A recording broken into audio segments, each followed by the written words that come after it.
කර්මාන්ත රසායනයේ පාඩමේ ඉන තවත් එක් වැදගත් කර්මාන්තයක් වෙන සල්ෆියුරික් අම්ල නිෂ්පාදනය තමයි අපි අද කතා කරන්නේ. මේකට අපි කියන ස්පර්ශ ක්‍රමය කියලා. ඒ නමේ තේරුම මම කියන්නම් පස්සේ කොහොමද නම ආවේ කියලා. අපි කතා කරන්නේ H2SO4 සල්ෆියුරික් අම්ල නිෂ්පාදනය. මේකට කියන ස්පර්ශ ක්‍රමය කියලා. එහෙම නැත්නම් contact process කියලා කියනවා. මේක තමයි අපි කතා කරන්න යන්නේ. පියවර කිහිපයක් තියෙනවා. පියවර හතරක් තියෙනවා. මුලින්ම සල්ෆියුරික් අම්ලය ගත්තොත් සල්ෆියුරික් අම්ලය වෙනත් කර්මාන්ත ගොඩකට ඕන. මම මුලින් ඔක දාලා තියෙනවා. මේක ලෝකේ තියෙන විශාලතම කර්මාන්තයක්. ඔය සමහර වෙලාවට රටක දියුණුව පෙන්වන සාධකයක් විදිහටත් ගන්නවා නිෂ්පාදනය කරන සල්ෆියුරික් අම්ල ප්‍රමාණය. බලන්න ටියුට් එකේ මේ ටියුට් එකේ මේක ඔක්කොම තියරි අදාළ කර්මාන්තයට අදාළ සියලුම තියරි තියෙනවා. ඊට අමතරව ගොඩක් වැදගත් රූප සටහන් කීපයකුත් මම දාලා තියෙනවා. ඊට අමතරව ප්‍රශ්න කීපයකුත් දාලා තියෙනවා. අපේ තියරි පන්ති වල සහ රිවිෂන් පන්ති හැම එකේම දරුවන්ට මේ ෂෝට් නෝට් එක ලැබෙන්න සලස්සලා ඇති. එහෙම කවුරු හරි ලැබුණ නැත්නම් අනිවාර්යෙන් මැසේජ් එකක් දාන්න. සහ මේ වීඩියෝ එක YouTube අපි දාන YouTube එකෙන් බලන අපේ පන්ති එන්නේ නැති දරුවෙක් නම් අනිවාර්යෙන් ඔය කවර් පේජ් එකේ ඇති YouTube වල කවර් පේජ් එකේ ඇති ෆෝන් නම්බර් එකක් ඒකට WhatsApp මැසේජ් එකක් දාන්න. එතකොට අනිවාර්යෙන් මේ ටියුට් එක PDF විදියටම ඔයගොල්ලන්ට ලබා දෙයි. හරි. ඒක කියලා තියෙන සල්ෆියුරික් අම්ලය නිෂ්පාදනයේ ලෝකයේ විශාලතම කර්මාන්තයක්. මම ඔයගොල්ලන්ට පාඩම් කරන්න ඕන තියරි කියන්නම්. සමහර දේවල් තියෙනවා. ඒවා නිකන් බෑග්ග්‍රවුන්ඩ් නොලෙජ් එක වගේ. ඒවා කටපාඩම් කරන්න අවශ්‍යතාවයක් නැහැ. ඊට පස්සේ කියලා තියෙනවා වෙනත් නිෂ්පාදන විශාල ප්‍රමාණයක් සඳහා සල්ෆියුරික් අම්ලය අමුද්‍රව්‍යයක් වන බැවින් කිසියම් රටක නිෂ්පාදනය වන සල්ෆියුරික් අම්ල ප්‍රමාණය එරට ආර්ථික දියුණුව විදහා දක්වන මිනුම්දණ්ඩ නිකන් දැනුමට ඔය කිව්වේ. සල්ෆියුරික් අම්ලය හදන ක්‍රම දෙකක් තියෙනවා ඇත්තටම. එකක් ඊයම් කුටීර ක්‍රමය කියලා එකක් තියෙනවා. දෙවෙනි එක තමයි ස්පර්ශ ක්‍රමය. ඊයම් කුටීර ක්‍රමය කියන එක පාවිච්චි කරන්නේ නැහැ දැන්. ඒක අපිට සිලබස් එකේ ඇත්තෙත් නැහැ. ඒකෙදි පරිසර හානියක් වෙනවා. ඒකින්ද ස්පර්ශ ක්‍රමය තමයි අපි ගොඩක් පාවිච්චි කරන්නේ. ස්පර්ශ ක්‍රමය ගැන තමයි මෙතනින් එහාට සියලුම දේවල් කතා කරන්නේ. මුලින්ම සුපුරුදු පරිදි ඕනම කර්මාන්තයක අපි අංක 1ට කතා කරන්න ඕනේ. ඒ කර්මාන්තයට යොදා ගන්න අමුද්‍රව්‍ය ගැන. මේවා වෙනම පාඩම් කරන්න ඕන. කර්මාන්ත රසායන වීඩියෝ සීරීස් එක අපි පටන් ගත්තේ ඇමෝනියා කර්මාන්තයෙන්. ඔයගොල්ලෝ මේ වීඩියෝ බැලුවේ නැත්නම් ගිහිල්ලා බලන්න. එතනදී මම කියලා දුන්න කර්මාන්තයක මොනවද මතක තියාගන්න ඕනේ කියලා. මේ හැමදේම මතක තියාගන්න ඇත්තටම ඕන නැහැ. ප්‍රතික්‍රියා ටික ඕන, අමුද්‍රව්‍ය දැනගන්න ඕන, ප්‍රයෝජන දැනගන්න ඕන සහ ඒකේ තියෙන රසායන කෙමිස්ට්‍රි එක දැනගන්න ඕන. සමහර ලේ චැටලිය මූල ධර්මය අපි පාවිච්චි කරනවා. ඇයි ඉහළ උෂ්ණත්ව පීඩන පාවිච්චි කරන්නේ? අඩු උෂ්ණත්ව පීඩන ගන්න බැරිද?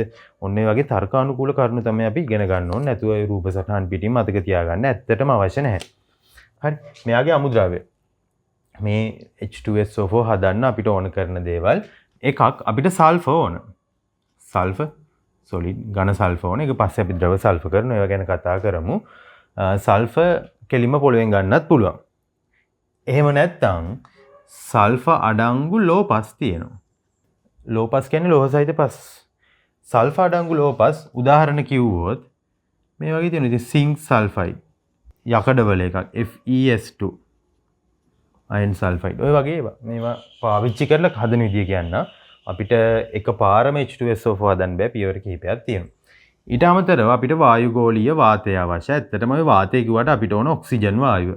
වායුගෝලීය වාතයේ 21%ක් විතර ඔක්සිජන් වායුව තියෙනවා. සහ අපිට මේකේ ජලය අවශ්‍ය වෙනවා එක පියවරකදී. මේවා ලියා ගන්න ඕගොල්ලෝ වීඩියෝ එක පෝස්ට් කරලා මම වෙලාව දෙන්නේ නැහැ. වීඩියෝ එක කෙටි කර ගන්න ඕනේ හින්දා මෙන්න මේ සල්ෆර් ගන්න තව ක්‍රමයක් අපිට තියෙනවා.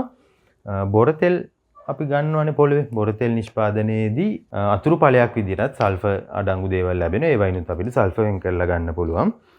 පෙට්‍රෝලියම් පිරිපහදු කිරීම කියන්නේ ඔන්න ඕකේදී අතුරු ඵලයක් විදිහට සල්ෆර් ලැබෙනවා. ඒකට මෙන්න මේකට ඒක ගන්නත් පුළුවන්. රයිට්. මෙම කර්මාන්තයේ පියවර 4යි. ඔය 4 කෙනෙක් පොඩ්ඩක් කන්ෆියුස් වෙන දෙයක්. මම ඒක අන්තිමට ආයෙ පැහැදිලි කරන්නම්. පියවර 4ක් තියෙනවා ඇත්තටම. එක පියවරක කොටස් 4කුත් තියෙනවා. ඒක මම එතනදී කියලා දෙන්නම්. මුල පියවර ටික ලේසිය. ඒක ඉතින් අපි ටක් ගාලා කතා කරමු. පොඩි රූප සටහනක් තියෙනවා. මම රූප සටහන ඇඳ ගන්නම්. අපි මේකේ දැන් පියවර ඇතුලේ ගොඩක් දේවල් තියෙනවානේ. පළවෙනි පියවර ඇතුලේ අපි ඉගෙන ගන්න ඕන සිද්ධාන්ත තියෙනවා. දෙවෙනි පියවර ඇතුලේ ඉගෙන ගන්න ඕන සිද්ධාන්ත තියෙනවා. ඕක ඉගෙනගෙන යද්දි සමස්තය අපිට අමතක වෙනවා. ඒකෙන්ද මම මුලින් මේකේ වෙන දේවල් ටික ටක් ගාලා කියන්නම් කෙටියෙන්. ඔයගොල්ලෝ බලන්න ඔය දීලා තියෙන නෝට් එකේ පස්වෙනි පිටුවේ. ඔන්න ඔතන තියෙන රූප සටහන බලන්න. මෙතනින් මම මුලින් දල අවබෝධයක් දෙන්න මොකද්ද මේක කරන්නේ කියලා. පස්සේ අපි මේ පියවරවල ඇතුලේ තියෙන સિદ્ધාන්ත ඔක්කොම කතා කරමු. රයිට්. මම මේ ඇඳගත්තේ ස්පර්ශ ක්‍රමයෙන් සල්ෆියුරික් අම්ලය නිෂ්පාදනයට අදාළ දල රූප සටහනක්. අපි මේක ඔස්සේ කතා කරමු. ඔයගොල්ලෝ බලන්න පිටු අංක 5 තියෙන රූප සටහන ඒක පැහැදිලි. මේ අපේ පොතේ තියෙන එක නෙමෙයි. මේක ටිකක් ක්ලියර් එකක්. ඒකේ බලන්න 1 2 3 4 කියලා තියෙන ප්‍රතික්‍රියා 4ක්. ওই ප්‍රතික්‍රියා 4 තමයි පියවර 4. ඒවා වෙන්නේ කොහෙද කොහොමද වෙන්නේ? ඒවට අවශ්‍ය තත්ත්ව පාලනය ගැන මම දැන් කියලා දෙන්නම්. අංක 1 දැන් අපි සල්ෆර් විදියට ගන්න සල්ෆර් ඝනය යන්නේ. ස්වභාවිකව සල්ෆර් තියෙන්නේ ඝනයක් විදියට. ඒතකොට මේ සල්ෆර් ඝනය අරගෙන අපි ඒක ද්‍රව කරලා ද්‍රව සල්ෆර් හදා ගන්න ඕන. මේ වැඩේට ඕන ද්‍රව සල්ෆර්. ඒතකොට ප්‍රතික්‍රියා ලියද්දි සල්ෆර් ලික්විඩ් වලින් පටන් ගන්න ඕන. බලන්න පළවෙනි ප්‍රතික්‍රියාව සල්ෆර් ලික්විඩ් දාන ඔක්සිජන් වායුව. එහෙම තියෙන්නේ. ඊට පස්සේ ඔන්න ද්‍රව සල්ෆර් එනවා. සල්ෆර් ලික්විඩ් ද්‍රව කරනවා කියන්නේ රත් කරලා ද්‍රව කරනවා. දැන් වැඩේ කියන්නේ සල්ෆර් පොළවේ නැහැ නිකම්ම සල්ෆර් විදියට. ඕකේ අපද්‍රව්‍ය තියෙනවා, අනවශ්‍ය දේවල් තියෙනවා. ඒකට වෙනම ක්‍රමවේදයක් තියෙනවා. අපද්‍රව්‍ය අයින් කරලා මම ලියුවේ පෙරීම මගින් අපද්‍රව්‍ය ඉවත් කිරීම. අපද්‍රව්‍ය ඉවත් කරලා අපි මෙතනින් ඇතුල් කරන්න ඕන සල්ෆර් ලික්විඩ් එක. හරි, මෙතන සල්ෆර් ලික්විඩ් ලිව්වට අපද්‍රව්‍ය සහිත සල්ෆර් තමයි මෙතන තියෙන්නේ. අපි ඔය අපද්‍රව්‍ය ටික අයින් කරගන්න ඕන. ඊට අමතරව මතකද අපි ලිව්වනේ මේකට අවශ්‍ය අමුද්‍රව්‍ය තුනක්. එතන අපි ලිව්වා ඔක්සිජන් වායුව. හරි, මේකේ තියෙන විදිහටම ලියමු. සල්ෆර් අපි උඩින් දාලා ඔක්සිජන් මෙහෙම දානවා. ඒක වඩාත් හොඳයි. ඔක්සිජන් වායුවක්නේ. මෙතන මම මේ මාක් කරේ ගිනි දැල්ලක්. හොඳයි. ඔයගොල්ලෝ කැමති විදිහකට ඇඳගන්න. මොකද මේක ගිනි තියන්න ඕන අපි මෙතනදී. බලන්න පළවෙනි ප්‍රතික්‍රියාව වෙලා තියෙන්නේ සල්ෆර් ලික්විඩ් ධන ඔක්සිජන් වායුව ඒකෙන් හැදිලා අපිට සල්ෆර් ඩයොක්සයිඩ් කියන වායුව. SO2. මේකට මේ වැඩේදී අපිට SO2 ඕන. එහෙනම් මෙතන හැදෙන සල්ෆර් ඩයොක්සයිඩ් මෙහෙම ගමන් කරනවා. එතකොට සල්ෆර් ඩයොක්සයිඩ් විතරයි කියලා ඕගොල්ලන්ට හිතෙයි. හැබැයි අපි මෙතන මේක තුලිත කරලම ගමුද? ඒක තුලිතයි. අපි ඔක්සිජන් ටිකක් වැඩිපුර දානවා. දහනේ හොඳට වෙන්න. එතකොට සල්ෆයිඩ් ඔක්සිජන් ටිකකුත් මෙතනින් ගමන් කරනවා ඇත්තට. හරිද? ඔය යන SO2 සහ ඔක්සිජන් මිශ්‍රණය මෙන්න මේ විදිහට ගමන් කරනවා. ඊළඟ පියවරේදී බලන්න තියෙනවා SO2 ධන O2 SO3 එක සමතුලිතයක්. මේ හැම එකම මම කියලා දෙන්නම් මේ පොඩි අවබෝධයක් දෙන්න ඕනේ මොකද්ද කරන්නේ කියලා. ඒකට ඔය සල්ෆර් ඩයොක්සයිඩ් වායුව අපි නැවතත් ඔක්සිජන් සමග ප්‍රතික්‍රියා කරලා හදාගන්න සල්ෆර් ට්‍රයිऑක්සයිඩ්. තුලිත කරමු ඔක්සිජන් 3 හින්දා 2 දාලා ඔක්සිජන් 6 කරමු. සල්ෆර් 2 හින්දා මෙතනට 2 දාන්න ඕන. හරි, ඔය විදිහට තියෙන්නේ. එතකොට මේ මොනවද කියලා බලයි ඕගොල්ලෝ. මේ හැම මම මේ මාක් කරලා තියෙන හැම තට්ටුවක්ම V2O5 කියන එක. වැනේඩියම් පෙන්ටොක්සයිඩ් කියන මෙන්න මේ කර්මාන්තයට අපි පාවිච්චි කරන උත්ප්‍රේරක තට්ටු මේ තියෙන්නේ. කැටලිටික් ලේයර්ස් උත්ප්‍රේරක තට්ටු. ඒව හදලා තියෙන්නේ. එතකොට මේ එන දැන් මොනවද මේ එන්නේ? සල්ෆර් ඩයොක්සයිඩ් වායුවයි ඔක්සිජන් ටිකකුත් එනවා. දෙවැනි ප්‍රතික්‍රියාව මේ හැම තට්ටුවකදීම එනවා. අපි පළවෙනි එක ගමුලි. SO2 ධන O2 සරලව ලියා ගන්නවා මෙතන මෙහෙම. ඔය ප්‍රතික්‍රියාව වෙන්නේ. ඔය ප්‍රතික්‍රියා තාපදායක ප්‍රතික්‍රියා. එතකොට අපි පොඩි වැඩක් කරන්න ඕන. මේවා සිසිලනය කරන්න ඕන. මේ හැම එකකදීම වෙන්නේ වායු සිසිලනය කියන ක්‍රියාවලිය. ඒක කරන්න ඕනේ ඇයි කියලා මම කියන්නම්. මේ හැම පියවරකදීම හැම තට්ටුවකදීම මේ ප්‍රතික්‍රියාව වෙනවා. එතකොට ඔයගොල්ලන්ට තේරෙන්න ඕනේ මෙතන ඔක්සිකරණයක් නේ සිද්ධ වෙන්නේ. සල්ෆර් ඩයොක්සයිඩ් වල සල්ෆර් ඉන්නේ ධන 4 ඔක්සිකරණ අවස්ථාවේ. සල්ෆර් ට්‍රයිऑක්සයිඩ් වෙද්දී ඒක ධන 6ට ඔක්සිකරණය වෙනවා. ධන 4 ධන 6ට වැඩි වෙලානේ ඔක්සිකරණය වෙනවා. එතකොට මෙතනදී SO2 ඔක්සිකරණය වෙනවා. දැන් මේ පළවෙනි පියවරේදී තියෙන SO2 සියල්ලම ඔක්සිකරණය වෙන්නේ නැහැ. 70%ක් වගේ ඔක්සිකරණය වෙන්නේ. දෙවෙනි පියවරේදී තව ටිකක් ඔක්සිකරණය වෙනවා. තුන්වෙනි පියවරේදී තව ටිකක් ඔක්සිකරණය වෙනවා. ඔය වගේ ඉතින් මේ හැම පියවරදීම මේක තමයි වෙන්නේ. ඉතින් අපිට හැම එකටම ලියන්න පුළුවන්. ඔහොම වෙලා අපිට අන්තිමට 98%ක් විතර SO3 ගන්න පුළුවන්. සිසිලනය කරන්නේ මේවා තාපදායක ප්‍රතික්‍රියා. තාපදායක ප්‍රතික්‍රියා වෙන්නේ අඩු උෂ්ණත්වවලදී. උෂ්ණත්වය අඩු කර කර අපි ලැබෙන SO3 ප්‍රමාණය වැඩි කරගන්න එක කරන්නේ. SO2 ටිකක් හරි ඉතුරු වෙනවා අන්තිමට 98%ක් විතර තමයි මේ වැඩේදී SO2 ඔක්සිකරණය වෙලා SO3 බවට පත් වෙන්නේ. ඒ ඉතුරු වෙච්ච SO2 ටික අපි ආයෙ මෙහෙට යවනවා. ඔන්න ඔක්සිජන් ඉතුරු වෙලා තිබුණොත් ඒවත් යවනවා. ඒ ක්‍රමවේදයක් තියෙනවා. මෙතනින් පහළට අපි ගන්නවා SO3 ටික. අපිට ඕනේ SO3 තුන්වෙනි පියවරට. හරි. තුන්වෙනි පියවරේදී බලන්න ලියලා තියෙන SO3 ධන H2SO4 වලින් H2S2O7 කියලා එකක් හදලා ඔක්කොම මම කියන්නම්. මෙතනදී අපි කලින් හදාගත්ත H2SO4 ටිකක් දාන්න. ඒතර ඔයගොල්ලන්ට ප්‍රශ්නයක් ගෙයි. අපි සල්ෆියුරික් අම්ලය හදන්න යන්නේ කලින් හදාගත්ත සල්ෆියුරික් තියෙනවා නම් මොකටද හදන්නේ කියලා. එතන කතාවක් තියෙනවා. මේක පැහැදිලි කරන්න. හරිද? ඔතනදී හැදෙනවා කියවනේ අර H2S2O7 කියලා එක. ඒක දැන් පහළට ගමන් කරනවා. මේකට ඔලියම් කියලා කියනවා. නැත්නම් අපි සදුම සල්ෆියුරික් අම්ලය කියලා කියනවා. ඒක දැන් මෙතනින් පහළට ওই විදිහට ගමන් කරනවා. ගමන් කරද්දී අපි ඔන්න මෙතනින් එවනවා ජලය. බලන හතරවෙනි ප්‍රතික්‍රියාව ඔය හැදුන H2S2O7 කියන රසායනික ද්‍රව්‍ය ජලයත් එක්ක ප්‍රතික්‍රියා වෙලා හැදෙනවා සල්ෆියුරික් අම්ලය. අන්නේ සල්ෆියුරික් අම්ලය තමයි අපි මේ ඔය පියවර 4යි මෙන්න මේකේ උත්ප්‍රේරක තට්ටු 4ක් ඔස්සේ ඔක්සිකරණය අපි පියවර 4කින් කරනවා. එතනත් 4යි හරිද? ඒකත් පටල ගන්න නැතුව මතක තියාගන්න. ආයන් ටියුට් එකේ මුලට මම මේ පොඩි සාරාංශයක් කිව්වේ. දැන් වැඩේ ක්ලියර්නේ. අපේ අරමුණ සල්ෆියුරික් ඔන්න ඔය විදිහට හදාගන්න එක. එන්න මුලට අපි පළවෙනි ප්‍රතික්‍රියාව පළවෙනි පියවර 1 ගාව ඉන්නේ. පියවර 1 සල්ෆර් ඩයොක්සයිඩ් සාදා ගැනීම. පළමු පියවරේදී සල්ෆර් හෝ ලෝහ සල්ෆයිඩ් දහනය කර සල්ෆර් ඩයොක්සයිඩ් හදා ගන්නවා. මම පිළිවෙලට ওই තැන් වලට එන්න ඕන ප්‍රතික්‍රියා ටික දෙන්නම්. ඔයගොල්ලෝ දන්නවා ඇත්තටම මේවා. අංක 1. මේක අපි දන්නවනේ. මුලින්ම උනේ මොකද්ද? ද්‍රව සල්ෆර්. මේක අපේ පොතේ තියෙන සල්ෆර් සොලිඩ් කියලා. ඒ කියන්නේ මෙහෙම සල්ෆර් සොලිඩ් තමයි මුලදී ගත්තේ. හැබැයි මේ ප්‍රතික්‍රියා වෙන්නේ ඔක්සිජන් එක දහනය කරන්නේ සල්ෆර් ලික්විඩ් එක. හරි ද්‍රව කරලා ගන්න. එතකොට මේකෙදි හැදෙනවා සල්ෆර් ඩයොක්සයිඩ් කියන වායුව. ඇත්තටම මේකත් ඔක්සිකරණයක් නේ. බිඳු ඔක්සිකරණ අවස්ථාවේ තිබුණ සල්ෆර් ධන 4ට ඔක්සිකරණය වෙනවා. අර ඊළඟ සමතුලිත ප්‍රතික්‍රියාවත් ඔක්සිකරණයක්. පෙට්‍රෝලියම් පිරිපහදු කිරීමේදී අතුරු ඵලයක් ලෙස ලැබෙන සල්ෆර් හෝ පොළවෙන් ලබා ගන්නා ගෙන්දකම් කියන්නේ සල්ෆර්. S solid කියලා ලියන්නේ එක මේ සඳහා භාවිතා කරන්න පුළුවන්. හරි. මීට අමතරව lead sulfide, copper sulfide, zinc sulfide ලෝපස් ආකර. ඔය පොළවේ ආකර විදියට මේ ලෝපස් තියෙනවා. හරි. ඒකට අපිට ඒ වයින් ඔය zinc sulfide, lead sulfide ඒ වගේව ගන්න පුළුවන්. ඒකෙන් අපි ලෝහ නිස්සාරණය කරනවානේ. කොහොමද කරනවානේ? ඒක අතුරු ඵලයක් විදියට එතකොට SO2 වායුව හැදෙනවා. හරි. මම මේ ලියාගත්තේ අපි සල්ෆර් අඩංගු ලෝපස් වලින් සල්ෆර් ඩයොක්සයිඩ් වායුව හදාගන්න ප්‍රතික්‍රියා දෙකක්. මේ දෙක ඊළඟ ස්ටෑන්ඩඩ් ලියාගන්න ගමන්ම ලියාගන්න මේක මතක තබා ගැනීම අවශ්‍ය නැත කියලා. ඔයගොල්ලන්ගේ දැනුමට දුන්නේ. මේව පාඩම් කරන්න අවශ්‍ය නැහැ. FeS2 ඉතින් ඔය අයන්නේ තියෙන්නේ. අපි ඕකෙදී යකඩ හදාගන්න. ඒකෙදි මේ මොකද්ද? සල්ෆර් ඩයොක්සයිඩ් වායුව හැදිලා තියෙන්නේ. zinc sulfide. ඒකෙන් මෙන්න සල්ෆර් ඩයොක්සයිඩ් හැදිලා ඔන්න ඔය විදිහට අපිට සල්ෆර් ඩයොක්සයිඩ් හදලා පස්සේ ඒක ආශ්‍රයෙන් සල්ෆියුරික් අම්ලය හදන්නත් පුළුවන්. මේ FeS2 වලට අපි කියනවා iron pyrites කියලා. zinc sulfide වලට zinc blend කියලා කියනවා. නිකන් කිව්වා අදාළ නැහැ අපිට. පාසල් පරීක්ෂණාගාරයේදී ඉතා පහසුවෙන් සල්ෆර් කැබැල්ල බන්සන් 1000ක මගින් දහනය කර SO2 ලබා ගත හැකියි. දැන් ඔයගලන්ට ඔක හිතෙන්නේ නැති. ඉතින් සල්ෆර් ටිකක් අරගෙන ඉතින් අපි ගිනි තියමුකෝ. එතකොට SO2 එනවා නේද කියලා. ඔය ඉතින් SO2 එනවා. හැබැයි ඉතින් අපිට කර්මාන්තයකදී එහෙම බෑනේ. අපි SO2 පිරිසිදු කරලා ඒකේ තියෙන අපද්‍රව්‍ය අයින් කරලා කර්මාන්තයට ඕන කරන ප්‍රතිශතය කාර්මිකව සල්ෆර් ඩයොක්සයිඩ් නිපදවීම තරම් පහසු නොවේ. පළමුව සල්ෆර් රත් කර සෙල්සියස් අංශක 140 දී පාඩම් කරන්න අවශ්‍ය නැහැ. ද්‍රව තත්ත්වයට පත් කරයි. ද්‍රව සල්ෆර් ආශ්‍රිතව විවිධ ඝන ද්‍රව්‍ය අපද්‍රව්‍ය ඇතනම් මේවා ඉවත් කිරීමට පෙරනු ලබයි. ඒක තමයි මම මෙහෙම ලිව්වේ. සල්ෆර් තියෙනවනේ අපද්‍රව්‍ය ඒවා අපි අයින් කර ගන්න ඕන. 1000ක ඇතුළත ද්‍රව සල්ෆර් හා වායුගෝලීය වාතය පොම්ප කළ යුතුය. ද්‍රව සල්ෆර් ඉතා කුඩා බිඳිති ලෙස 1000කට පොම්ප කරයි. මෙන්න මේ ද්‍රව සල්ෆර් දානවනේ අපි. ওই ද්‍රව සල්ෆර් දාන්නේ අපි කුඩා බිඳිති ලෙස. පොඩි බිඳු විදියට.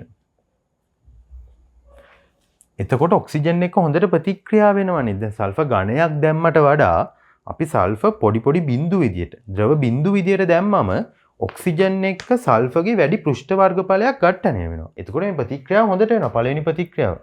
අපි අර කලින් ලියපු එක සල්ෆර් ලික්විඩ් දන ඔක්සිජන් වලින් SO2 හැදෙන එක හොඳට වෙනවා.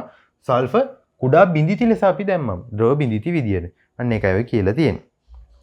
එම බිඳිති ඉතා පහසුවෙන් දහනය වේ. සල්ෆර් දහනය තාපදායකයි. ඔය ලියපු පළවෙනි ප්‍රතික්‍රියාව සල්ෆර් ධන O2 වලින් SO2 හදන එක තාපදායක ප්‍රතික්‍රියාවක්. ඩෙල්ටා H ඍණ එන්තල්පි වෙනස ඍණ. ඒ කියන්නේ මේ ප්‍රතික්‍රියාවේදී තාපය පිට වෙනවා.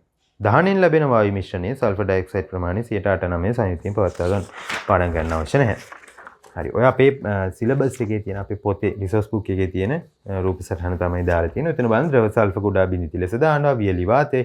ඊපස් සල්ෆර් දහනය කරලා SO2 සහ O2 ගන්න මම තව ටිකක් ඩීටේල් ඇතුව තමයි මේ රූප සටහන ඇන්දේ. ඊළඟට බලන්න උත්ප්‍රේරක පෘෂ්ඨ සහිත ප්‍රතික්‍රියා කුටීරය කියලා තියෙනවා. ඒකේ උත්ප්‍රේරක තට්ටු 4ක් තියෙනවා. V2O5 වැනේඩියම් පෙන්ටොක්සයිඩ් කියන එක. ඊට පස්සේ ඒක ඔය දෙවෙනි ප්‍රතික්‍රියාව ඊළඟට SO3 හැදෙනවා.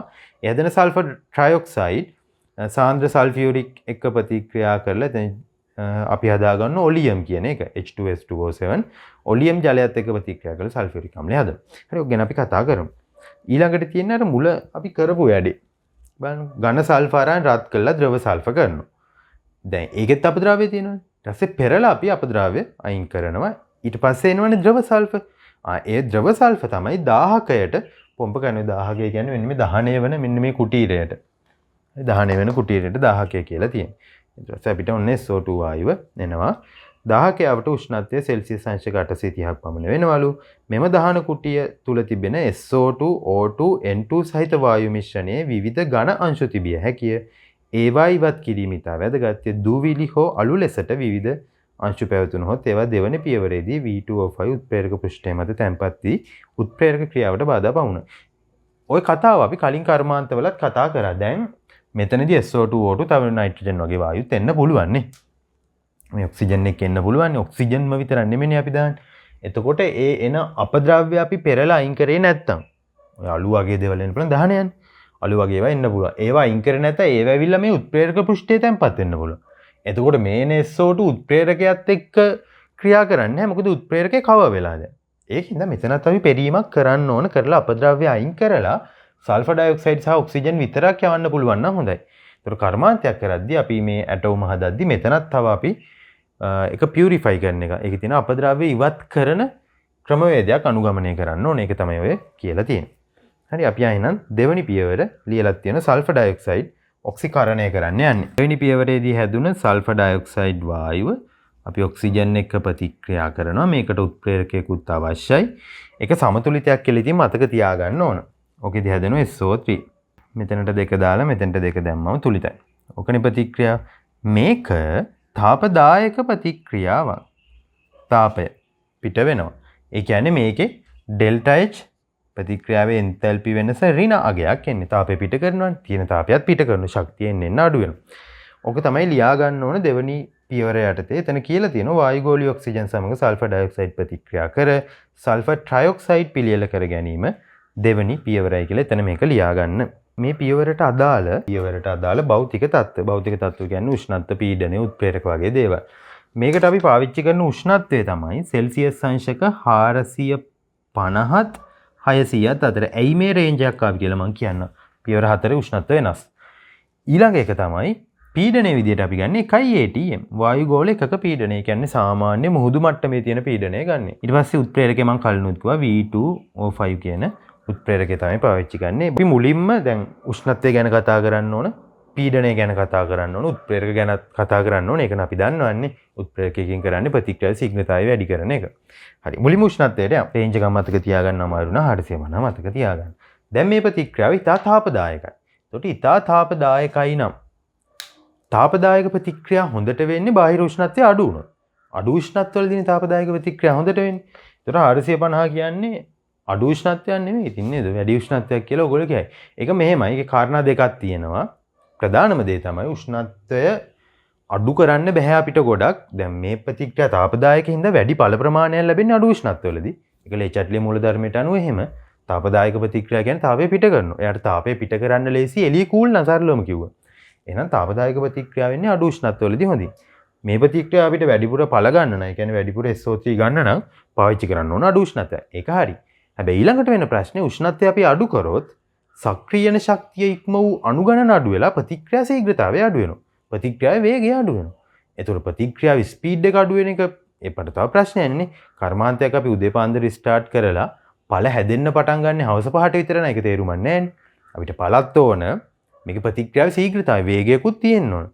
ඒකින්ද ඔක බැලන්ස් කරලා අපි හදලා බලලා මේ වගේ උෂ්ණත්වයක් ගන්න. ඇත්තට මේක ඉතා ඉහළ උෂ්ණත්වයකුත් නෙමෙයි. කර්මාන්තවලදී මෙහෙම නෙමෙයි. ඉතා ලොකු උෂ්ණත්ව අපි 2000 3000ෙමත් පාවිච්චි කරනවා. ඒ කාරණා දෙකම බලලා තමයි අපි මේ උෂ්ණත්වය ගන්න. අංක 1 ප්‍රතික්‍රියාවේ ලැබෙන ඵල ප්‍රමාණය ටිකක් අඩු වුණත් ප්‍රතික්‍රියාවේ ශීඝ්‍රතාවය වැඩි වෙන්න ඕන හින්දා අපි වැඩි උෂ්ණත්වයක් ගන්න. ඒතකොට උෂ්ණත්වය වැඩි වුණාම ප්‍රතික්‍රියා මේ මාධ්‍යයේ තියෙන සක්‍රීයන ශක්තිය ඉක්ම වූ අණු ප්‍රමාණය වැඩි වෙලා අණු ප්‍රතිශතය වැඩි වෙලා ප්‍රතික්‍රියාවේ වේගය ප්‍රතික්‍රියාවේ ශීඝ්‍රතාවය වැඩි වෙනවා. දැන් මේ ප්‍රතික්‍රියාව ගත්තොත් ඕගොල්ලෝ කියයි දැන් වායු අණු වම් පැත්තේ 2යි වම් පැත්තේ 3යි දකුණු පැත්තේ 2යි. ප්‍රතික්‍රියක ලෙස වායු අණු 3ක් තියෙනවා. ඵල ලෙස වායු අණු 2යි. ඒතර මේක වායු අණු ප්‍රමාණය අඩු වෙමින් සිදුවන ප්‍රතික්‍රියාවක්. එතකොට මේ වගේ ප්‍රතික්‍රියා හොඳට වෙන්නේ වැඩි පීඩනවලදී නේද? දැන් බලන්න පීඩනය වැඩි කරොත් අපි ලේ චැට්ලියේ මූලධර්මයට අනුව ඉගෙන ගන්නවා. පීඩනය වැඩි කරොත් මම කියන්නේ දැන් අවුලන්නේනේ.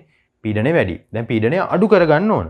පීඩනය අඩු කරගන්න නම් තියෙන වායු අණු ප්‍රමාණය අඩු කරගන්න ඕන. එහෙනම් වායු අණු අඩු පැත්තට යන්න ඕන. මේ පැත්තේ 3යි මේ පැත්තේ 2යි මේ පැත්තට යන්නේ. පීඩනය වැඩි කරොත් වෙන හැටි මම කිව්වේ. පීඩනය වැඩි වුණොත් පීඩනය අඩු කර ගැනීම උදෙසා වායු අණු අඩු දිශාවට සමතුලිතය නැඹුරු වෙනවා. ඉදිරියට යනවා. ඉතින් හොඳයි අපිට ඵල ලැබෙනවා. එහෙනම් ඇයි බලයි මේ කයි ATM වගේ අඩු පීඩනයක් ගත්තේ කියලා. මේකයි කතාව. ඔය කයි ATM පීඩනයේ යටතේත් 98%ක් විතර අපිට SO3 ලැබෙනවා. හරිද? අපි උෂ්ණත්ව කන්ට්‍රෝල් කරලා මේ උත්ප්‍රේරක තට්ටු 4ක් ඔස්සේ මේ වැඩේ කරාම 98%ක් අපිට ලැබෙනවා. 98ක් 99ක් වගේ SO3 ලැබෙනවා. ඉතින් තව මොකටද? ඔය 101 2 ගැන හිතන්න ඕනේ නැහැ. මොකද ඉහළ උෂ්ණත්ව ගද්දී ඉහළ උෂ්ණත්ව වලට අපිට වියදමක් යනවා. ඉහළ උෂ්ණත්ව වලට ඔරොත්තු දෙන උපකරණ හදන්න ඕනේ. ඒ වියදමත් එක්ක බලද්දි මේ 102 වැඩක් නැහැ අපිට. 98ක් කියන්නේ හොඳටම ඇති. ඒකින්ද තමයි අපි එකයි ATM වගේ සාමාන්‍ය පීඩනයක් පාවිච්චි කරන්නේ. උත්ප්‍රේරක ගැන කිව්වොත් ඉතින් අපි ඕනම ප්‍රතික්‍රියාවකදී උත්ප්‍රේරකයක් ගන්න ප්‍රතික්‍රියාවේ ශීඝ්‍රතාවය වැඩි කරගන්න. හැබැයි මේකයි කතාව. උත්ප්‍රේරකයන් මගිනුත් ප්‍රතික්‍රියාවේ සක්‍රියන ශක්තිය අඩු වෙන්නේ නැහැ. එහෙම කිව්වොත් වැරදි. උත්ප්‍රේරකයන් මගින් කරන්නේ ප්‍රතික්‍රියාව සක්‍රියන ශක්තිය අඩු වෙනත් යාන්ත්‍රණයක් ඔස්සේ යවන එක. ඒතර උත්ප්‍රේරකයකටත් බැහැ ප්‍රතික්‍රියාවේ සක්‍රියන ශක්තිය අඩු ගන්න. ඒක නියතයක්. අපි ඒකට එහෙම ඉන්න කියලා වෙන පාරක යනවා. මාර්ගයේ කන්දක් නගින්න තියෙනවා. කඳ ගොඩක් උසයි. අපි උමගක් හරගෙන කෙටි පාරකින් යනවා. ඒ වගේ වැඩක් තමයි උත්ප්‍රේරකයකින් කරන්නේ. එහෙනම් සක්‍රියන ශක්තිය අඩු වෙනත් මාර්ගයකින් ගමන් කරවලා කොහොම හරි ප්‍රතික්‍රියා වේගය වැඩි කරනවා. ඒකට තමයි අපි උත්ප්‍රේරකය දාලා තියෙන්නේ. හරි භෞතික තත්ත්ව ටික ලියා ගන්න මම වෙනම මාර්ක් කරලා තියෙනවා. මොකද ඒක පාඩම් වෙන්න ඕන. ඉහත තාපදායක ප්‍රතික්‍රියාව සඳහා සෙල්සියස් අංශක 450ක් 600ක උෂ්ණත්වයක් යොදා ගැනීමට හේතුව. දැන් ඕකනේ අපින් අහන්නේ එක්සෑම් එකේ.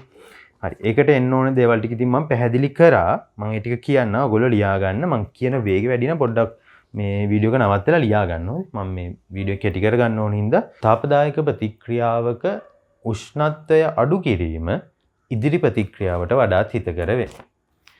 තාපදායක ප්‍රතික්‍රියාවක උෂ්ණත්වය අඩු කිරීම ඉදිරි ප්‍රතික්‍රියාවට වඩාත් හිතකර වේ.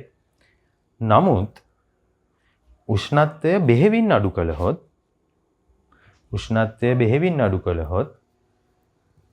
ප්‍රතික්‍රියා මාධ්‍යයේ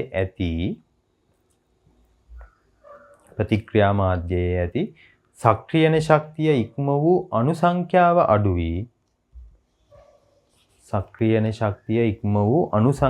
අඩු වී ප්‍රතික්‍රියා ශීඝ්‍රතාවය අඩු විය හැක. මෙම නිසා ප්‍රශස්ත උෂ්ණත්වය ලෙස සෙල්සියස් අංශක 450ත් 600ත් අතර උෂ්ණත්වයක් යොදා ගනී. ප්‍රශස්ත උෂ්ණත්වය ලෙස සෙල්සියස් අංශක 450ත් 600ත් අතර උෂ්ණත්වයක් යොදා ගනී. ඒ වැඩියෙන් ගන්නවා කියන්නේ අපිට ලැබෙන ඵල ප්‍රමාණය අඩු වෙනවා. ඒකේ වැඩි වුණාට ඒකට ගොඩාක් වැඩි වුණොත් ඊට පස්සේ තව ප්‍රශ්නයක්. ඒකින්ද අර වායු සිසිලනය කියන එකත් වැදගත්. ඒකටම ලියා ගන්න. වායු සිසිලන ක්‍රමවේදයක් මගින් උෂ්ණත්වය සෙල්සියස් අංශක 600ටත් වඩා වැඩිවීම වළක්වා ඇත. තව කාරණාවක් තියෙනවා ළමයි. දැන් උෂ්ණත්වය වැඩි කියන්නේ කොහොමද අපි උෂ්ණත්වය ගන්න ඉන්ධන දහනය කළානේ. අපි ඉහළ උෂ්ණත්ව ගන්නවා කියන්නේ අපිට ඉන්ධන දහනයට ලොකු වියදමකුත් යනවා. සහ ඒ අධික උෂ්ණත්වයට ඔරොත්තු දෙන උපකරණ අපි හදන්නත් ඕනේ. ඒකින්ද ඒවත් හේතු ඇත්තටම. හරි ඒක ලියලා තියාගන්න. එමෙන්ම ඉහළ උෂ්ණත්වවලදී ඉන්ධන පිරිවැය අධික වීමත් ප්‍රතික්‍රියා කුටීර විකාදනය වීම වැඩි වීමත් මෙවැනි උෂ්ණත්වයක් යොදා ගැනීමට හේතුවක් වේ. ඊළඟට අපෙන් අහනවා ඉහත ප්‍රතික්‍රියාව සඳහා එකයි ATM වායුගෝල එකක අඩු පීඩනයක් යොදා ගැනීමට හේතු වෙක නම් මම කිව්වනේ. මොකද්ද වෙන්නේ? මේක ලේ චැට්ලියේ මූල ධර්මයට අනුව අපිට ඉහළ පීඩනයක් ගන්න තරමට හොඳයි. ඒකට වැඩිපුර ඵල ලැබෙනවා. නමුත් 98ක් කියන්නේ ඇති ඉතින්නේ. හරි. එතන ලියා ගන්න අපෙන් අහන්නේ එකයි ATM අඩු පීඩනයක් යොදා ගැනීමට හේතුවනේ. හරි මෙහෙම ලියන්න. මෙහි ඉදිරි ප්‍රතික්‍රියාව වායු අණු සංඛ්‍යාව අඩු වෙමින්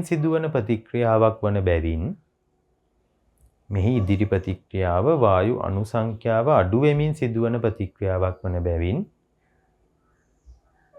ඉහළ පීඩන යොදා ගැනීම ඉදිරි ප්‍රතික්‍රියාවට වඩාත් හිතකර වේ.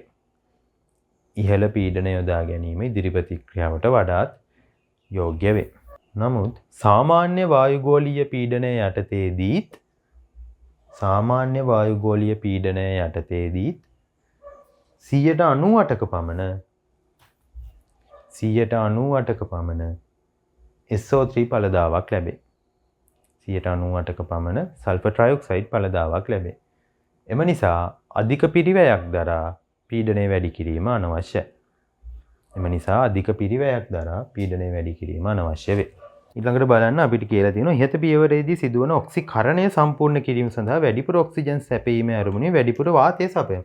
අපි මේ පියවරේදීත් ඔක්සිජන් ටිකක් වැඩිපුර දෙනවා. හොඳද? ඔක්සිජන් වැඩිපුර දෙනවා. මොකද අපේ අරමුණේ SO3 හදන එකනේ. ඔක්සිජන් වැඩිපුර දුන්නාම ඒත් ඉදිරි දිශාවට ප්‍රතික්‍රියාව යොමු වෙනවානේ. ඔක්සිජන් වැඩිපුර දෙනවා. ඒකට සල්ෆර් ඩයොක්සයිඩ් ඔක්කොම වගේ අපිට ප්‍රතික්‍රියා කරවල SO3 කරගන්න පුළුවන්. ප්‍රතික්‍රියාව සක්‍රියන ශක්තිය අඩු මාර්ගයක් ඔස්සේ ගමන් කරවීම හරහා ප්‍රතික්‍රියාවේ ශීඝ්‍රතාවය වැඩි කිරීමට V2O5 උත්ප්‍රේරකය පාවිච්චි කරනවා. ප්‍රතික්‍රියාවේ සක්‍රියන ශක්තිය අඩු කරනවා කිව්වොත් වැරදි. හොඳද? සක්‍රියන ශක්තිය අඩු වෙනත් මාර්ගයක යනකො ඒ විදිහටම මතක තියාගන්න. සල්ෆර් ඩයොක්සයිඩ් ඔක්සිජන් සල්ෆර් ට්‍රයොක්සයිඩ් සහිත මිශ්‍රණය උත්ප්‍රේරක තට්ටු කිහිපයක් කරා යයි. මගේ පියවර හතරක් තියෙනවා. උත්ප්‍රේරක තට්ටු කිහිපයක් කියවනවා. එවිට ප්‍රතික්‍රියා නොවු SO2 හා O2 වලටද ප්‍රතික්‍රියාවීමට අවස්ථාව ලැබේ. කියන්නේ පළවෙනි පියවරේදී SO2 ඔක්කොම SO3 බවට ඔක්සිකරණය වෙන්නේ නැහැ. හොඳ 70%ක් විතර තමයි වෙන්නේ. ඕකට අදාළ රූප සටහනකුත් අපේ සිලබස් එකේ තියෙනවා. පොඩ්ඩක් ඉන්නකො පිටු අංක 6ට. ඔය මේ කොටස එතන දාලා තියෙනවා. ඒතර ඔතන දැන් මෙතන SO2 ධන O2 විතරක් නෙමෙයි නයිට්‍රජන් වගේ වායුත් එනවා. හොඳද? ඔය නේවා පළවෙනි උත්ප්‍රේරක කුටීරය කියන්නේ මේක. උත්ප්‍රේරක තට්ටුවත් එක්ක මේක තමයි පළවෙනි උත්ප්‍රේරක කුටීරය කියන්නේ. ඕකේ ප්‍රතික්‍රියා වෙලා බලන්න ඔක්සිකරණයෙන් SO2 70%ක් තමයි ඔක්සිකරණය වෙලා තියෙන්නේ. කියන්නේ මේව කියන්න පුළුවන් SO3 හැදිලා තියෙන 70%ක ප්‍රමාණයක් විතරයි. ඊළඟට බලන්න මේ පළවෙනි ප්‍රතික්‍රියාව වෙලා තියෙන්නේ සෙල්සියස් අංශක 617 දී. දැන් මෙතනින් එන මේ අපි මෙතනත් දහනයක් කරා. ගිනි දැල්ලක් දාලා තියෙන දහනයක් කරා. ඒතකොට වැඩි උෂ්ණත්වයක් උඩින් ඇවිල්ලා තියෙන සෙල්සියස් අංශක 417ක මේ ඉලක්කම් පාඩම් කරන්න නම් අවශ්‍ය නැහැ ඇත්තටම. සෙල්සියස් අංශක 417ක තියෙන ඒවා තමයි මෙතනින් ඇවිල්ලා තියෙන්නේ. 70ක් තමයි SO3 බවට පත් වෙලා තියෙන්නේ. ඔක්සිකරණය වෙලා තියෙන සෙල්සියස් අංශක 617 දී කියලා තියෙනවා. හරි. ඒතකොට ඉහළ උෂ්ණත්වයකට අපි අරගෙන 617 දී ඔන්න 70%ක් SO3 ආව. දැන් ප්‍රශ්නේ මොකද? උෂ්ණත්වය වැඩි වුණාම මේක තාපදායක ප්‍රතික්‍රියාවක් හින්දා තාපය පිට වෙනවනේ. ඒ පිටවන තාපයෙන්ම මේ ප්‍රතික්‍රියාව අපසු දිශාවට නැඹුරු කරනවා. තාපය වැඩි කියන්නේ තාප අවශෝෂක දිශාවට නැඹුරු වෙන්නේනේ.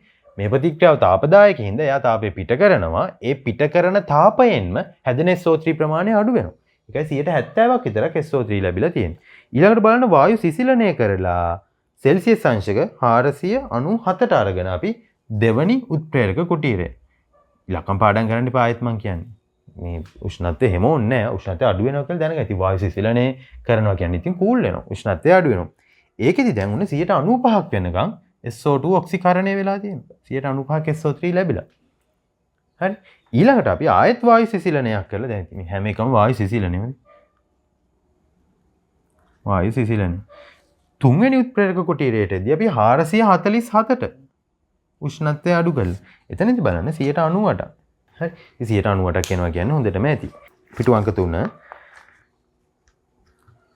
ඊළඟට එමෙන්ම වැඩි කාර්යක්ෂමතාවයකින් ප්‍රතික්‍රියා සිදු කිරීමට ප්‍රශස්ත තත්වයක් ලෙස සෙල්සියස් අංශක 400-500 උෂ්ණත්වය පවත්වා ගන්න. ඔය හරි ඉලක්කමක් නොකියන්නේ මෙහෙම දැන් බලන්න එක එක උෂ්ණත්වනේ.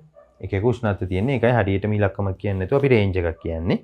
ප්‍රතික්‍රියාවෙන්ද තාපය ජනනය වන නිසා එක්වරම සමස්ත SO2 ප්‍රමාණය O2 සමග ප්‍රතික්‍රියා කිරීමට නිෂ්පාදන ක්‍රියාව සැලසුම් කළහොත් වැඩි තාප ප්‍රමාණයක් ජනනය වී නැවත පසු ප්‍රතික්‍රියාව දිරිමත් කරමින් ඵලදාව අඩු වෙනවා. අර මම කිව්වේ මේ මෙතන වෙන ප්‍රතික්‍රියාව තාපදායකයි. ඊටා තාපදායකයි. යා තාපය ගොඩක් පිට කරනවා.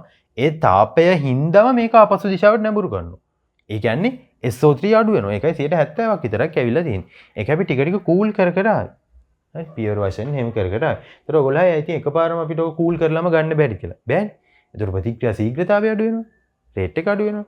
උත්ප්‍රේරක මෙහෙම තට්ටු විදියට යවද්දී උත්ප්‍රේරකයට වැඩි වාර ගණන් මේගොල්ලෝ නිරාවරණය වෙනවා. ඒතර උත්ප්‍රේරකත් එක්ක හොඳට ප්‍රතික්‍රියා කරනවා. මේ නිසා සමස්ත SO2 ප්‍රමාණය පියවර 4ක් නැත්නම් උත්ප්‍රේරක තට්ටු 4ක් ඔස්සේ SO3 බවට පරිවර්තනය කරයි. සෑම පියවරකදීම උත්ප්‍රේරක පෘෂ්ඨ හරහා වායු මිශ්‍රණය ගමන් කරනවා. උත්ප්‍රේරක පෘෂ්ඨ හරහා යනවා. ඔය ප්‍රතික්‍රියා පියවර 4යි මේකේ උත්ප්‍රේරක තට්ටු 4යි. සමහර වෙලාවට ප්‍රතික්‍රියාවේ පියවර 3යි කියලා සමහර පොත්වල තියෙනවා. ඒ කියන්නේ අර අන්තිමට මෙතන වෙන සෙට් එකම එක ප්‍රතික්‍රියාවක් විදියට අරගෙන ඒක ප්‍රශ්නයක් ඔයගොල්ලෝ වෙන දේ මතක තියාගන්න. හරි මෙන්න මෙතන උත්ප්‍රේරක තට්ටු 4ක් ඔස්සේ ගමන් කරනවා කියලාත් මතක තියාගන්න. හරි මේක ගැන තමයි අපි කියන්නේ.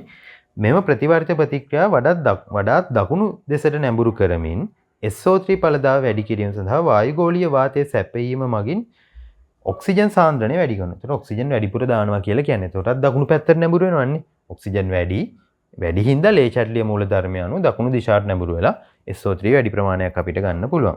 හැබැයි මෙහෙම ප්‍රශ්නයක් තියෙනවා හොඳද? එහෙමයි කියලා ඔක්සිජන් ගොඩාක්ම දැම්මොත් ඒකත් ප්‍රශ්නයක්. මේකත් අපි කලින් කර්මාන්තවල කතා කරා. ඔක්සිජන් ගොඩාක් දැම්මොත් වෙන්නේ මේ උත්ප්‍රේරක පෘෂ්ඨය ඔක්සිජන් වලින් වැහෙනවා. දැන් ඔක්සිජන් විතරක් නෙමෙයි SO2 දාන O2 නේ. ඒ දෙක ප්‍රතික්‍රියා වෙන්න ඕනේ. ඒතර ඔක්සිජන් ගොඩාක් දාලා උත්ප්‍රේරක පෘෂ්ඨය ඔක්සිජන් වලින්ම වැහිලා ගියොත් ප්‍රතික්‍රියාව එතන හිර වෙනවා. නවතිනවා. හරි ඒකින්ද ඔක්සිජන් අන්ලිමිටඩ් දාන්න නැහැ. වැඩිපුර නමුත් ඒකේ ලිමිට් එකක් තියෙනවා. ස්ටොයිකියෝමිතිය අනුව SO2 ට O2 අනුපාතය 2:1 හැර 2:1. මේ අනුව SO2 මවුලය සඳහා ඔක්සිජන් අවශ්‍ය ඔක්සිජන් ප්‍රමාණය මවුල 0.5. මෙයාගේ එකකට මෙයාගේ භාගයෙන් 2:1 නම් 1.5. අපි කරන්නේ මෙහෙම. අපි 1:1ක් දානවා. 1:1 කියන්නේ 2:2. මෙයාගේ මවුල 2යි මෙයාගේ මවුල 2යි දානවා. ඒතර ඔක්සිජන් වැඩිපුර තියෙන ගොඩාක් වැඩිපුර නෙමෙයිනේ තින්නේ. 2:2 දැම්මම මෙයාගේ 2ක් ප්‍රතික්‍රියාවේ මෙයාගේ 1ක් ප්‍රතික්‍රියාවේ SO2 මවුලය සඳහා ඔක්සිජන් මවුල 0.5ක් වැඩිපුර තියෙනවා. කිව්ව කතාව. වායුගෝලීය වාතයේ ලාභ වුවත් අවශ්‍ය ඔක්සිජන් සාන්ද්‍රණය ඉක්මවමින් ඉහළ ඔක්සිජන් සාන්ද්‍රණයක් පවත්වා ගැනීම නිෂ්පාදන ක්‍රියාවලියේ කාර්යක්ෂමතාවය අඩුවීමට හේතුවක් වේ. මෙයට හේතුව ප්‍රශස්ත ප්‍රමාණය ඉක්මවමින් ඔක්සිජන් සාන්ද්‍රණය වැඩි කරන විටදී උත්ප්‍රේරක පෘෂ්ඨයට වැඩිපුර ඔක්සිජන් අණු අධිශෝෂණය වීම නිසා සල්ෆර් ඩයොක්සයිඩ් වායුව උත්ප්‍රේරක පෘෂ්ඨයට අධිශෝෂණය වීමට ඇති ඉඩකඩ අඩු වී ප්‍රතික්‍රියාව සිදුවීමට ඇති සම්භාවිතාවය අඩු වෙනවා. ඉතින් මම කිව්වේ ඔක්සිජන් අපි ගොඩාක් දැම්මොත් උත්ප්‍රේරක පෘෂ්ඨය සම්පූර්ණයෙන්ම ඔක්සිජන් වලින්ම කවර වෙයි. ඒකට SO2 ඇවිල්ලා එයාට අධිශෝෂණය වෙන්න ඉඩක් නැහැ දැන්. හරි ඔක්සිජන්ම විතරක් අධිශෝෂණය වෙන්න පුළුවන්. ඒකින්ද අපි වැඩිපුර නමුත් සීමාවක් ඇතුව තමයි ඔක්සිජන් පාවිච්චි කරන්නේ. හරි. ওই ටික තමයි අපිට දෙවනි පියවර යටතේ කතා කරන්න තියෙන සියලුම දේවල්. පිටු අංක 6 තියෙන කිසිම දෙයක් කටපාඩම් කරන්න නෑ. එපා නිකම් කියව ගත්තම ඇති. ප්‍රතික්‍රියා 4 පාඩම් කරගන්න ඕන. මේ පිටු අංක 6 තියෙන ටික ඔයගොල්ලන්ගේ දැනුමට දැම්මේ මේ වායු සිසිලණය වෙන ওই කතා ටික එතන තියෙනවා. හරිද? ඔතන බලන්න ඔය කියලා තියෙන පළමු කුටීරයට ඇතුළු වෙන වායු වල උෂ්ණත්වය සෙල්සියස් අංශක 417යි. උත්ප්‍රේරක හරහා ගමන් කරද්දී උෂ්ණත්වය 617ට ඉහළ ගිහිල්ලා තියෙනවා. එතකොට SO2 වලින් 70%ක් විතර ඔක්සිකරණය වෙලා තියෙනවා. දෙවෙනි කිදි 95%ක්. ඔන්න ඔය කාරණා ටික මෙතන දාලා තියෙනවා. දල රූප සටහන මේ අපි පොතේ තියෙන රූප සටහනම තමයි තියෙන්නේ. ඒතර අර අන්තිමට 98%ක් කියන හින්දා ඇති. පීඩනය අනවශ්‍ය විදිහට වැඩි කරන්න ඕනේ නැහැ ලොකෝ වියදමක් දරලා. හරි අපි යන් තුන්වෙනි පියවරට. දැන් ඔන්න SO3 හදාගෙන තියෙන්නේ අපි සල්ෆර් ට්‍රයොක්සයිඩ් අපි හදාගෙන තියෙන්නේ. ඉනෝගනික් පාඩමෙන් අපි ඉගෙන ගන්න sulphur SO3 sulphur trioxide plus water ඒකෙන් කෙලින්ම එනවා අපිට H2SO4. ඉතින් ඔයගොල්ලෝ කියයි මොනවද මෙච්චර හදන්නේ කෙලින්ම SO3 වලට වතුර ටිකක් දැම්මම හරි කියලා. එතන තියෙන ප්‍රශ්නේ මේක ළමයි හොඳද? දැන් මෙහෙම හිතන්නකො. දල රූප සටහනක් අඳින්නම්. මම SO3 වායුව දානවා ජලයට. ප්‍රතික්‍රියාව හරියට අපිට ලියන්න පුළුවන් කිසි ප්‍රශ්නයක් නැහැ. SO3 අපි ඉනෝගනික් වල ලියපු ප්‍රතික්‍රියාව ජලය. මේ තියෙන සල්ෆර් වල ධන 6 ඔක්සිකරණ අවස්ථාවේ තියෙන ඔක්සයිඩය නේද? වායුවක්.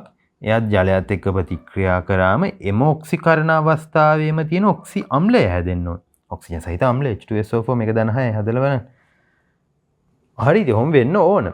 වෙන ප්‍රශ්නේ මේකයි. ඔන්න හදාගත්ත SO3 අපි හදලා ඉවරයි දෙවෙනි පියවරේ. ඔය හැදෙන H2SO4 මෙතනින් උඩට දැන් එනවා. එයා H2SO4 වායුව විදියට ඉහළට ගමන් කරනවා. හරිද? H2SO4 gas. දැන් මොකද වෙන්නේ? ජලයත් එක්ක SO3 ප්‍රතික්‍රියා කරලා H2SO4 හැදෙනවා. ඒක හරි. ඒ හැදෙන සල්ෆියුරික් අම්ලය වායුවක් විදියට ඉහළට ගමන් කරනවා. දැන් මේ එන SO3 වලට ජලයත් එක්ක ප්‍රතික්‍රියා කරන්න බෑ. මේ ඇතුළේ හැදෙනවනේ H2SO4. එහෙනම් දැන් SO3 ඇවිල්ලා ජලයත් එක්ක මිශ්‍ර වෙන එක අඩු වෙනවා. ඔන්න ඔය කතාවින්ද අපිට ඩිරෙක්ට්ම මේ වැඩේ කරගන්න බෑ. ප්‍රතික්‍රියාවක් විදිහට ලියන එක හරි. නමුත් ප්‍රැක්ටිකලි අපි කර්මාන්තයක් කරද්දී අපිට සල්ෆර් ට්‍රයොක්සයිඩ් කෙලින්ම ජලයට දාලා H2SO4 හදාගන්න බෑ. තව කාරණාවක් අපිට ඕන සල්ෆියුරික් අම්ලය වායුවක් විදියට නෙමෙයි. අපිට ඕන ද්‍රවයක් විදියට. ඒතර මෙයා එන්නෙත් වායුවක් විදියට. සහ මේවා යන්නත් පුළුවන් පරිසර දූෂණයක් වෙන්න පුළුවන් නේ. ඒකින්ද මේක ප්‍රැක්ටිකල් නැහැ කර්මාන්තයකදී. ඊළඟට ඔයගොල්ලෝ බලන්න දැන් කොහොමද මේක වාෂ්පුනේ ද්‍රවයක් විදියට තැම්පත් වෙන්නේ නැතුව කියලා. මේ ප්‍රතික්‍රියාව තාපදායකයි. ප්‍රතික්‍රියාව තාපදායකයි. තාපය පිට වෙනවා. ඒ තාපයෙන්ම තමයි මෙයා වාෂ්ප වෙන්නේ. මම එක්වස් කියලා ලිව්වට එතනින් තාපය පිට වෙනවා. ඒ තාපය අවශෝෂණය කළා මෙයා වාෂ්ප වෙනවා. ඒ වාෂ්පය තමයි මේ ලිව්වේ. හරිද? දැන් අපි මොකද්ද කරන්නේ? අපි මේකට පොඩි ක්‍රමවේදයක් අනුගමනය කරනවා. අපි සල්ෆර් ට්‍රයොක්සයිඩ් මේ රූප සටහන බැලුවත් ඔයගොල්ලන්ට පෙනෙයි.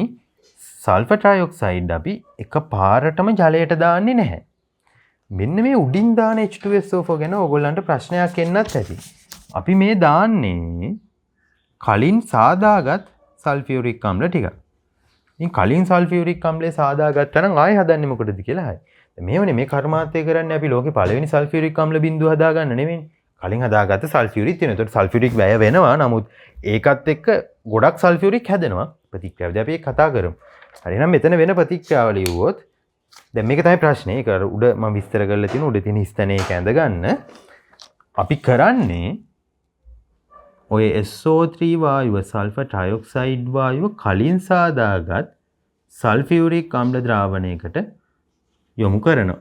එතනදී අපිට හැදෙනවා H2S2O7. මේකට අපි ඔලියම් කියලා කියනවා. නැත්නම් සදූම සල්ෆියුරික් අම්ලය කියලා කියනවා. ඕක තමයි ප්‍රතික්‍රියාව ඊළඟ ස්ථානට එන්න ඕන. බලන්නකො පියවර 3 ඔලියම් සෑදීම. ඉහතදී සෑදුන සල්ෆර් ට්‍රයොක්සයිඩ් වායුව කෙලින්ම ජලය සමග ප්‍රතික්‍රියා කරවා සල්ෆියුරික් අම්ලය නිපදවීමට උත්සාහ කළහොත් එහිදී පිටවන අධික තාපය නිසා ජල වාෂ්ප සෑදී එය සල්ෆර් ට්‍රයොක්සයිඩ් සමග ප්‍රතික්‍රියා කර පහසුවෙන් ඝනීභවනය නොවන දුමාරයක් H2SO4 සාදනවා. මෙම දුමාරයේ සෑදීම තවදුරටත් SO3 වායුව ජලයේ දියවීමට බාධා ඇති කරයි. එතන මේ රූප සටහන ඇඳ ගන්න ඔය මේක කරනවා කියලා නෙමෙයි. මෙහෙම වුණොත් වෙන්න තියෙන ප්‍රශ්නේ මම ඔය කිව්වේ. මේක තාපදායකයි. ඒ ප්‍රතික්‍රියාවේදී පිට වෙන තාපයෙන්ම H2SO4 වාෂ්ප වෙනවා. අපිට ඕන ද්‍රවයක් සල්ෆියුරික් අම්ල ද්‍රවයක් විදියට ඕන සහ වාෂ්ප වෙන හින්දා SO3 තවදුරටත් ජලය එක්ක මිශ්‍ර වෙන එකත් ඔකෙන් වළකිනවා. ඊළඟට කියනවා මෙම නිසා ප්‍රථමයෙන් සල්ෆර් ට්‍රයොක්සයිඩ් වායුව කලින් සාදාගත් සාන්ද්‍ර සල්ෆියුරික් වලට අවශෝෂණය කරවයි. එවිට සදූම සල්ෆියුරික් අම්ලය නැත්නම් කියන පයිරෝ සල්ෆියුරික් අම්ලය නැත්නම් කියන ඔලියම් ඔන්න ඔක හැදෙනවා. සල්ෆර් ට්‍රයොක්සයිඩ් වායුව පහලින් දැම්මේ මේ ද්‍රවය උඩින් දැම්මේ. ඔකට අපි නමක් කිව්වනේ ප්‍රතිප්‍රවාහ මූලධර්මය කියලා කවුන්ටර් කරන්ට් ප්‍රින්සිපල්. ඔයගලන්ට මතක නම් නයිට්‍රික් අම්ල නිෂ්පාදනයේදී නයිට්‍රික් අම්ල නිෂ්පාදනයේ තුන්වෙනි පියවරේදී ඒ හැදෙන NO2 වායුව ජලයත් එක්ක NO2 ධන O2 NO2 ධන ජලය කියලා ප්‍රතික්‍රියාවක් තිබුණානේ. නයිට්‍රජන් ඩයොක්සයිඩ් ජලය සමග ප්‍රතික්‍රියා කරෙත් එතනදී ප්‍රතිප්‍රවාහ මූලධර්මයට අනුව ඒ HNO3 නිෂ්පාදනයේදී මෙතනත් එහෙම SO3 පහලින් එවනවා ද්‍රවය උඩින් එවනවා. ඒතර වායු ඝනත්වය අඩු හින්දා වායු ඉහළට යන්න බලන්නේ ද්‍රවය පහළට යන්න බලන්නේ. ඒතර හොඳට ඒගොල්ලෝ මිශ්‍ර වෙනවා. ඕකට තමයි ප්‍රතිප්‍රවාහ මූලධර්මය කියලා කියන්නේ කවුන්ටර් කරන්ට් ප්‍රින්සිපල්. එකක් එවනවා පහලින් එකක් යවනවා ඉහළින්. ඒතකොට හොඳට දෙක මිශ්‍ර වෙනවා. සල්ෆර් ට්‍රයොක්සයිඩ් සහ සාන්ද්‍ර සල්ෆියුරික් ප්‍රතික්‍රියා කරවනුයේ ප්‍රතිප්‍රවාහ මූලධර්මයට අනුවය. එය සිදුවන්නේ අධිශෝෂණ කුලන මේකට නමක් කියලා. ඇබ්සෝප්ෂන් ටවර් කියන අධිශෝෂණ කුලන. මෙම කුලන සෙරමික් ඇසුරුම් ද්‍රව්‍ය වලින් පුරවා ඇත.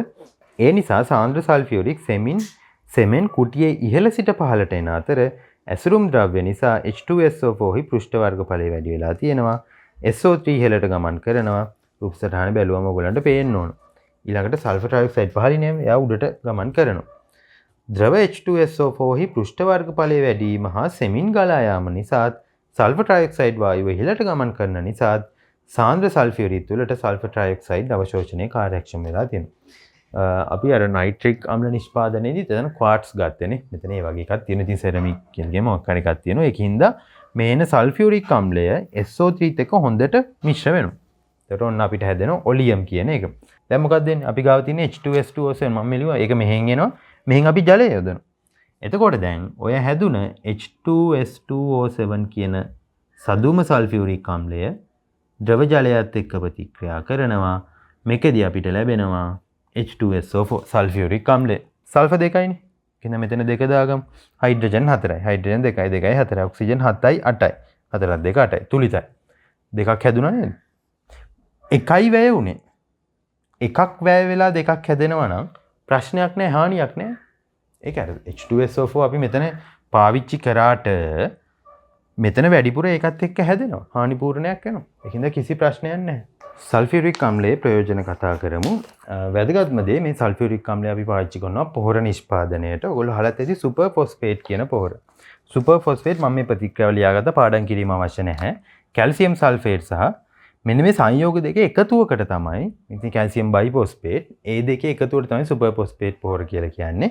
එහෙනම් පළවෙනි ප්‍රයෝජනය ලියා ගන්න සුපර් ෆොස්ෆේට් පොහොර නිෂ්පාදනයේ සල්ෆියුරික් අම්ලය භාවිතා කරයි මේ. එයා ප්‍රතික්‍රියකයක්. ඇමෝනියම් සල්ෆේට් වගේ පොහොරදී. ඇමෝනියම් සල්ෆේට් ඒකේ සල්ෆේට් කැලලා තියෙනවා.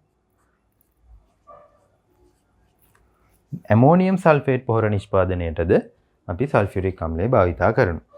ඊළඟට ඔයගොල්ලෝ විද්‍යුත් රසායන ඉගෙනගෙන තියෙනවා නම් අපි බැටරි වල විද්‍යුත් විච්ඡේද්‍ය විදියට කාර් වල තියෙන බැටරි වල එහෙම විද්‍යුත් විච්ඡේද්‍ය විදියට පාවිච්චි කරනවා සල්ෆියුරික් අම්ලය. ඒකත් අපිට ලියන්න පුළුවන්. අපි බැටරි ඇසිඩ් කියලා කියන්නේ. එහෙම අපි කියනවා. ඔය කියන්නේ විද්‍යුත් විච්ඡේද්‍යය. තුන්වෙනි එක දෙකක් ලියන්නේ එකක් සුපර් ෆොස්ෆේට් පොහොර නිෂ්පාදනය, ඇමෝනියම් සල්ෆේට් පොහොර නිෂ්පාදනය.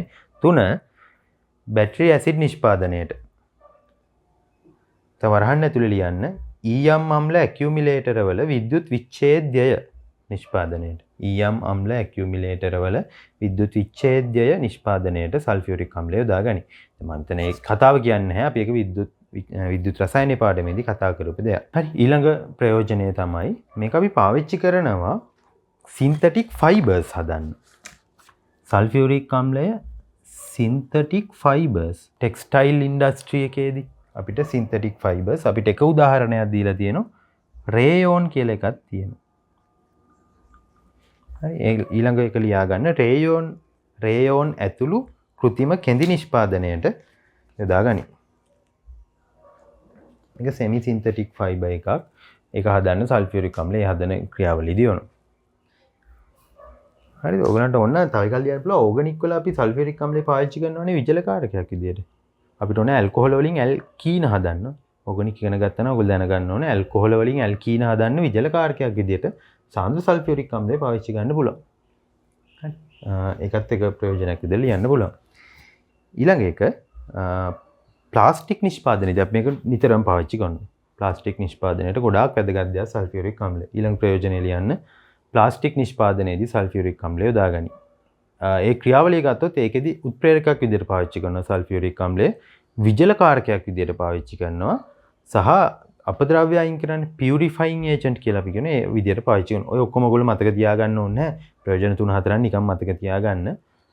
සමහර වෙලාවට අපිට එන ඔය ගැලීම් සටහන් වල ඒ මොකක්ද කියලා කියන්නේ නැතුව එයාගෙන් එන ප්‍රයෝජනයක් කියනවා.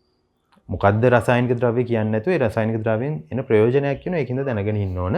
ප්ලාස්ටික් නිෂ්පාදනයේදී මම කිව්වේ කැටලිස්ට් එකක් විදිහට උත්ප්‍රේරකයක් විදිහට ගන්නවා.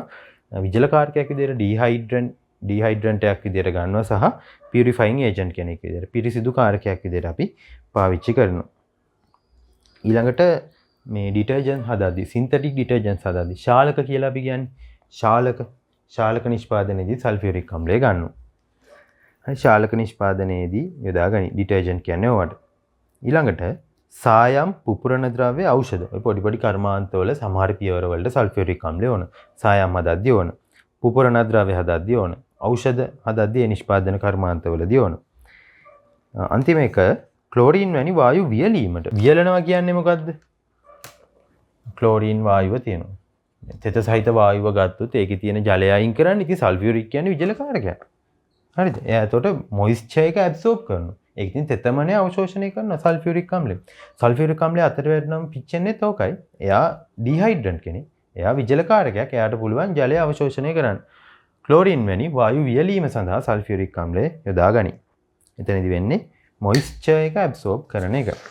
ඔය ටික තමයි සල්ෆියුරික් අම්ලයේ ප්‍රයෝජන විදියට තියෙන්නේ.